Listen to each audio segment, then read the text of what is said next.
तो मुझे मौजूद हूँ मैं बलिया जनपद के कलेक्टर परिसर में। हमारे पीछे यहाँ पर जो लोग हैं ऑल गोंडवाना स्टूडेंट एसोसिएशन के आज धरने को लेकर के 130 दिन हो चुके हैं। इस दौरान तमाम जो है कि छात्र आंदोलन किए गए, धरना प्रदर्शन किया गया, जेल भरो आंदोलन किया गया, अर्धनग्न प्रदर्शन किया गया। सिर्फ एक मांग, गोंड जाति प्रमाण पत्र की मांग, सिर्फ जाति प्रमाण पत्र की मांग को लेकर ये लोग जो है तमाम 130 दिनों से संघर्ष कर रहे हैं। दिन रात करके यहाँ पर रह रहे हैं और अपनी जाति प्रमाण की मांगों को लेकर के शासन प्रशासन तक अपनी बात को तरह तरह तरीक़ों से पहुँचाने की कोशिश कर रहे हैं। अब ये मामला जो है, यहाँ के जो लोग हैं क्रमिक अनशन की शुरुआत कर चुके हैं। 2 जून से क्रमिक अनशन की शुरुआत हो चुकी है। प्रतिदिन 24 घंटे के अंतराल में 2 लोग यहाँ पर क्रमिक अनशन कर रहे हैं। मांग क्या है? सिर्फ गोंड जाति प्रमाण पत्र। आइए हम बात करेंगे जो पहले आगसा के जो राष्ट्रीय अध्यक्ष उनसे कि आपने तमाम चीज़ों को करने के बाद आज आप क्रमिक अनशन की शुरुआत में पहुँचे हुए हैं। आज तीसरा दिन है, क्या कहना चाहेंगे कुछ? बहुत बहुत धन्यवाद आपको। आपके चैनल हमेशा हमारी लड़ाई को प्रमुखता से उठाने का काम करता है, इसके लिए बहुत बहुत धन्यवाद हरिवंश जी। और आप जानते हैं ये विगत 27 जनवरी से ही हम लोग बलिया के सभी तहसीलों में सुगमतापूर्वक से जाति प्रमाण पत्र बने हैं। इसके लिए हम लोग लगातार धरने पर बैठे हुए हैं। इसके रूप में हम लोग कई बार अपना शक्ति प्रदर्शन भी किए। 26 मार्च को बहुत बड़ा प्रदर्शन हुआ यहाँ पे, कम से कम 8-10 हज़ार लोग थे। उसके बाद से हम लोग फिर 21 अप्रैल को जेल भरो आंदोलन किए। फिर 9 अप्रैल को हम लोग, उसके पहले 9 अप्रैल को हम लोग छात्रों का छात्रवृत्ति और ये प्रमाण पत्र के मांग को लेकर भी प्रदर्शन किए थे। फिर हम लोग 16 मई को अर्धनग्न प्रदर्शन किए। मैंने हर तरह से हम लोग किसी तरह से ये प्रयास किए कि जिलाधिकारी महोदय का ध्यान आकर्षित हो और हमारी समस्याओं का निदान हो, क्योंकि बहुत समस्या झेल रहे हैं हमारे लोग। हमारे जो समाज के लोग हैं, पॉलिटेक्निक कॉलेज के फार्म भरने जाते हैं तो वहाँ भी वंचित हो जाते हैं।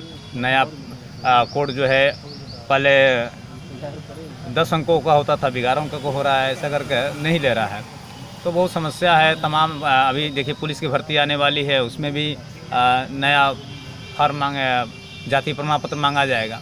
तो इसके लिए लेकर हम लोग आंदोलन चला रहे हैं और आंदोलन के क्रम में आज यहाँ तक पहुँचे हैं कि हम लोग क्रमिक अनशन में बैठे हुए हैं। अगर क्रमिक अनशन से भी अगर हमारी मांगें नहीं मानी जाती है तो मजबूर होकर मुझे आमरण अनशन, एक ही आदमी लगातार बैठा रहेगा, वो तब तक बैठेगा जब तक वो एकदम दम न तोड़ देगा। उस तरह हिसाब से भी अगर ज़रूरत पड़ेगी तो हम प्राण भी देने के लिए यहाँ पर तैयार हैं। ज़रूरत पड़ी तो हम आत्मदाह करेंगे और आत्मदाह इनके सामने करेंगे कि हम प्राण अपने दे देंगे, लेकिन हम अपने संवैधानिक अधिकारों को लेकर रहेंगे। इसी संकल्प के साथ हम लोग यहाँ बैठे हुए हैं। और लगातार 130 दिनों धरने को हो गए हैं। इस बीच बहुत सारी चीज़ें हुई।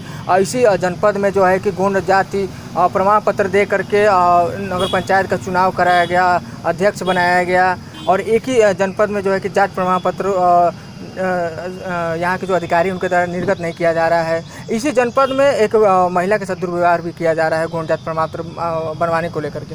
जी, यही विडम्बना है कि एक तरफ आप चुनाव करा रहे हैं। अनुसूचित जनजाति की सीट में बता दूं कि बलिया जनपद में 729 सीटें हैं, 53 प्रधान हैं, 53 बीडीसी हैं, 2 जिला पंचायत हैं, 1 ब्लॉक प्रमुख है। हनुमानगंज ब्लॉक के ब्लॉक प्रमुख उषा गोंड जी हैं और तमाम लोग 729 लोग। मेरी माता जी खुद अपने गांव के वार्ड मेंबर हैं एसटी सीट पे और हमारा सर्टिफिकेट नहीं बनता है।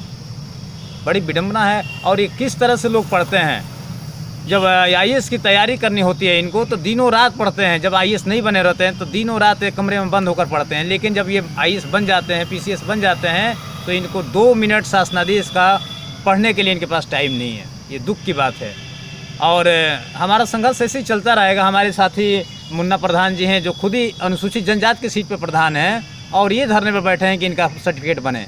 बच्चालाल गोंड जी हैं, इनके राजस्व अभिलेख में देखेंगे तो एकदम कौम गोंड लिखा है। कौम पहले जाति अभी लिखा जा रहा है, पहले कौम लिखा जाता था। उर्दू में भी है।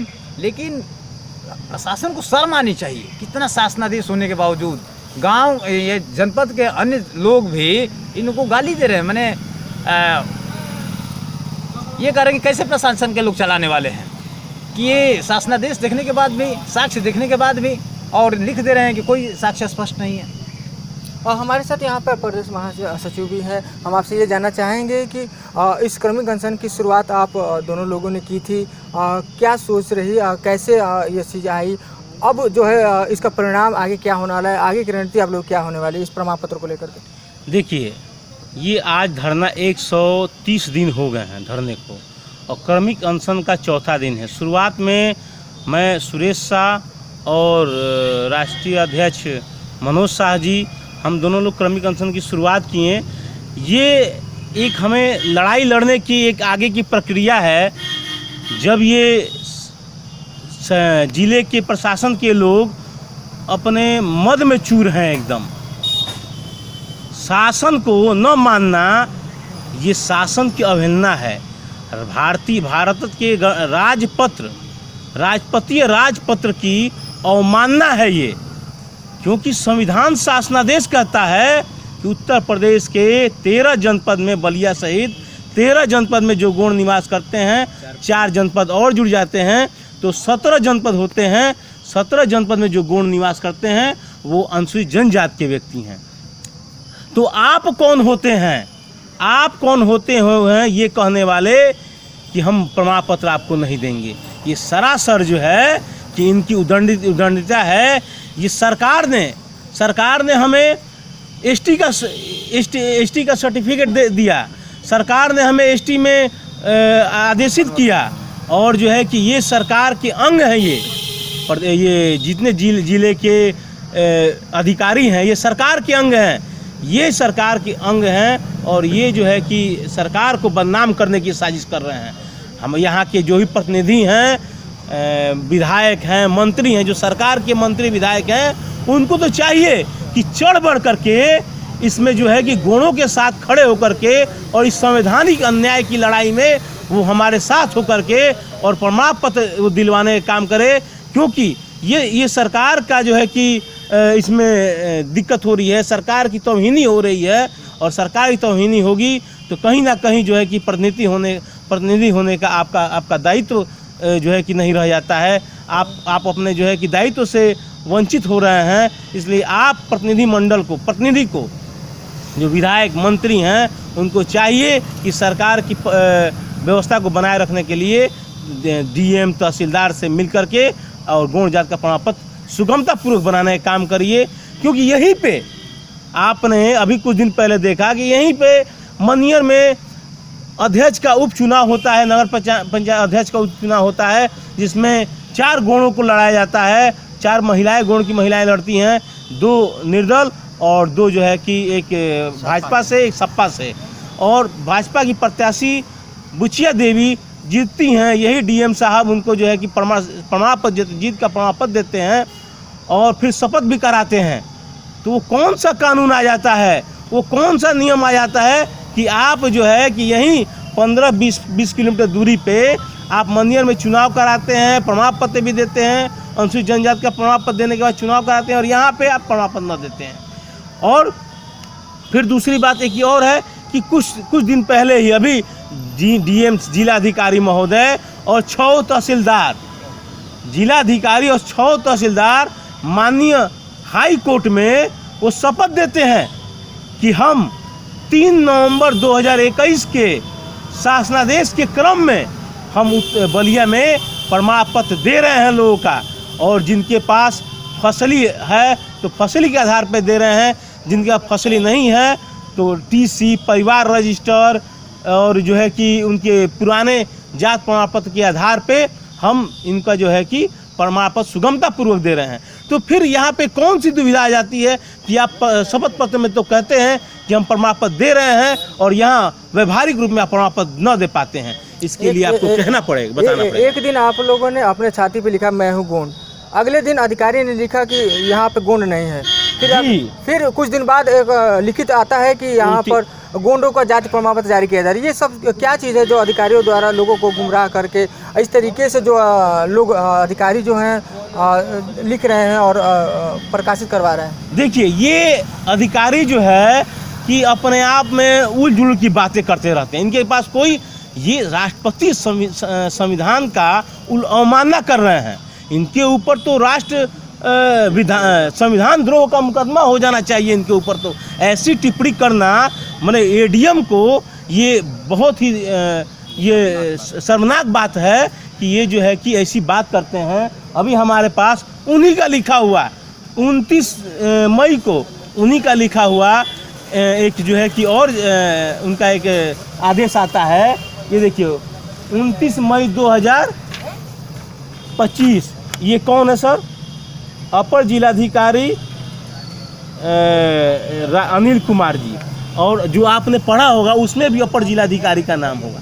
तो कहीं ना कहीं तो दो तरफ की बातें कर रहे हैं। यहाँ पे वो लिख कर दे कार्यालय जिलाधिकारी बलिया पत्रांग 466 कार्यालय जिलाधिकारी बलिया महोदय कृपया सम्मानित शिकायत निवारण प्रणाली पोर्टल पर दर्ज शिकायत संदर्भ संख्या 284 का संदर्भ ग्रहण करने का कष्ट करते हैं, जिसके द्वारा अभिमन्यु गोंड कोई है, अभिमन्यु गोंड सोना टावर के हैं, जो कि भगवान गोंड के पुत्र हैं, निवासी सोना टावर द्वारा मुख्यमंत्री जी उत्तर प्रदेश सरकार लखनऊ को संबोधित पत्र दिनांक 0 महीने में अनुसूचित जनजाति का प्रमाण पत्र निरस्त करने हेतु चल रहे धरने प्रदर्शन की किसी भी स्तर पर सुनवाई नहीं होने तथा गोंड जाति प्रमाण पत्र बनवाने हेतु लिखित आदेश जारी करने का अनुरोध किया गया है। उक्त के क्रम में माने अपर जिलाधिकारी कहते हैं कि उक्त के क्रम में अवगत कराना है कि प्रश्नगत प्रकरण में प्रमाण पत्र लिपिक से आख्या प्राप्त की गई है। प्राप्त आख्या में उल्लेख किया गया है कि शासनादेश के क्रम में भली भांति जांच उपरांत सही पाए जाने पर गौण अनुसूचित जनजाति का प्रमाण पत्र निरस्त किया जा रहा है जाने हेतु जनपद समस्त तहसीलदारों को पत्र निर्गत किए गए हैं। तो अब बताइए, ये पत्र आप निर्गत भी करते हैं और दूसरी तरफ हीला हवाली करने के लिए झूठ मूठ का जो है कि आडंबर भी फैलाते हैं। ये आपको शोभा नहीं देता है। आप जो है सत्य कहिए और शासनादेश के क्रम में आप बात करिए। हमें शासनादेश के क्रम में हमें प्रमाण पत्र सुगमतापूर्वक जारी कीजिए। हमारे साथ यहाँ पर आज क्रमिक अनशन पर बैठे हुए हैं मुन्ना प्रधान जी हैं। एसटी से आप आते हैं, गोंड हैं आप, आज आपने शुरुआत की है, क्या कहना चाहेंगे? देखिए, हम बहुत दुख की बात है, 130वां दिन धरना पर बैठे हैं हम लोग। 2 जून से हम लोग अनशन पर बैठे हैं। उसके बाद देखिए दुख ये बात है कि हम लोग आज भी एसटी के प्रधान हैं, हम लोग को बच्चे के लिए जात प्रमाण पत्र नहीं बन रहा है। ये दुख की बात है कि नहीं? तो कितना संघर्ष रहेगा, कैसे आप लोग संघर्ष करने वाले? देखिए, संघर्ष तो हम लोग छोड़ेंगे नहीं। जैसे भी हम लोग को जात प्रमाण पत्र लेकर यहाँ जाना है। जी आप भी बैठे हुए हैं क्रमिक अनशन पे। 50 वर्ष से अधिक आपकी लगभग उम्र है। कैसे हौसला 67 वर्ष हो गया है, क्या कहना चाहेंगे? जिस तरीके से 130 दिन हो गए आपके संगठन को, इस ऑल गोंडवाना एसोसिएशन को धरना देते हुए, आज आपने क्रमिक अनशन की शुरुआत की है, इसमें आप लगे हुए हैं। मैं बच्चा लाल गोंड, ग्राम हनुमानगंज, पोस्ट हनुमानगंज, जिला बलिया। मैं ऑल गोंडवाना का आपके संगठन मंत्री भी हैं। बड़े दुख के साथ कहना पड़ता है कि ऐसा तहसीलदार पता नहीं कहाँ मिलेगा। सारे देश के प्रदेश के कानून अध्यादेश आते हुए भी उसको नहीं मान रहा है। ऐसा तहसीलदार तो हम अपनी ज़िंदगी में नहीं देखे। ना कोई नियम है, ना कोई कानून है, ना कुछ है। 130 दिन हमारा अनशन चल रहा है। 2 जून से हमारा क्रमिक अनशन चल रहा है। इसमें कौन सी बात है? तहसीलदार से हम ही पूछना चाहते हैं कि ये बताइए तहसीलदार साहब कि आप कौन सा प्रमाण पत्र लेंगे कि हमारी जाति का प्रमाण पत्र बना देंगे? मैं चैलेंज करता हूँ, मैं चैलेंज के साथ कहता हूँ कि आप किस नियम के तहत आप बनाने के लिए तैयार हैं? जो देश में कानून है वो हमारे पास कागज़ है, हमारे पास सर्टिफिकेट है, फौती है, 1290 का फसली है, 1345 का है, 1359 का है, 1356 का है। उसको कौन सा मानेंगे आप? आपके माध्यम से हम जनता तहसीलदार को चैलेंज करना चाहते हैं कि ये कौन सा सर्टिफिकेट लेकर के हमारा सर्टिफिकेट बनाएंगे? और हम कौन सरकार से मांग रहे हैं? दाम मांग रहे हैं कि रुपया मांग रहे हैं कि आर्थिक मदद मांग रहे हैं? हम तो कुछ मांग नहीं रहे हैं। सरकार पर कोई आर्थिक बोझ भी नहीं दे रहे हैं। हम जिस जात के हैं, हमारे जात का जन्म सर्टिफिकेट दे दो। क्रमिक अनशन शुरुआत हो चुकी है, लगातार लोग जो है दिन पर दिन रह रहे हैं, कब तक ये संघर्ष आप लोगों को चलेगा, कैसे? ये तो जब तक हमारा सर्टिफिकेट नहीं बनेगा तब तक हम अनशन पर रहेंगे, आमरण अनशन पर रहेंगे और आत्मदाह भी देने के लिए तैयार हैं। जी आपने सुना यहाँ पर जो संगठन के लोग हैं इनकी एक ही मांग है, इस गौण जाति प्रमाण पत्र मांग को लेकर के तमाम 130 दिन से धरने दे रहे हैं। उसको लेकर के अब जो है यह संगठन के जो लोग हैं क्रमिक अनशन की शुरुआत कर चुके हैं। क्रमिक अनशन की शुरुआत के बाद आमरण अनशन करेंगे, आमरण अनशन के बाद आत्मदाह करेंगे, जैसा कि इन लोगों द्वारा कहा जा रहा है। आने वाले समय में जिस तरीके से संगठन की जो मांग है गौण जाति प्रमाण पत्र, वो मांग अगर पूरी नहीं होती है तो ये संगठन के लोग जो है अगला जो कदम जो है आमरण अनशन और आत्मदाह के रूप में इसको लेकर के जाएंगे। मांग क्या है कि इस जनपद में जो है कि तमाम पूरे जनपद में कई जगहों पर गौण जाति प्रमाण पत्र दे करके लोगों को चुनाव करा जाता है, उनको अध्यक्ष भी बनाया जाता है, उसको गौण जाति में शामिल भी किया जाता है। लेकिन इसी जनपद में गौण जाति प्रमाण पत्र जारी करने के लिए एक तरफ 130 दिन से लोगों को धरना देना पड़ रहा है, जेल भरो आंदोलन करना पड़ा है, छात्र आंदोलन करना पड़ेगा, अर्धनग्न प्रदर्शन करना पड़ा। उसके बाद भी यहाँ के जो लोग हैं गौण जाति प्रमाण पत्र के लिए संघर्ष कर रहे हैं, उसके लिए तरस रहे हैं। अपने बच्चों के भविष्य के लिए अपने जो बच्चे जो कहीं ना कहीं स्कूल में उच्च शिक्षा पाने से वंचित हो जा रहे हैं, कहीं ना कहीं छात्रवृत्ति न मिलने के कारण उतनी उच्च शिक्षा को प्राप्त नहीं कर पा रहे हैं, उसको लेकर के ये जो लोग बैठे हुए अपने बच्चों के भविष्य के लिए बहुत ही चिंतित हैं। आज इस शुरुआत जो है आज 2 गौण जाति के लोग जो हैं यहाँ पर प्रधान हैं, जो एसटी से ही प्रधान बने हैं, आज क्रमिक अनशन की शुरुआत की है। 24 घंटे रहेंगे, इसके बाद लगातार जो है दिन प्रतिदिन जो है बदल के लोग क्रमिक अनशन रहेंगे। आने वाले समय में लोग अनशन करेंगे, उसके बाद आमरण अनशन करेंगे, उसके बाद से जो है कि आत्मदाह करेंगे। फिर आपसे जुड़ेंगे, तब तक नेशनल तक न्यूज़ से हरिवंश कुमार।